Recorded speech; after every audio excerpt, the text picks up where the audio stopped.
12ই মে 2025 আমাদের আসিফ মাহমুদ বলল, জুলাইকে অস্বীকার করে শান্তিতে থাকার সুযোগ নেই। বাংলাদেশ টাইমস বিস্তারিত কমেন্টসে, বিস্তারিত আমরা কমেন্টস পড়তে গেলাম।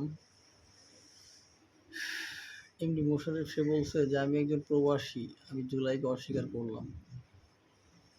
আরেকজন বলছে জুলাই কি একটু বল, এটা হতে পারে জুলাই 3000 পুলিশ হত্যা করেছে তোমরা।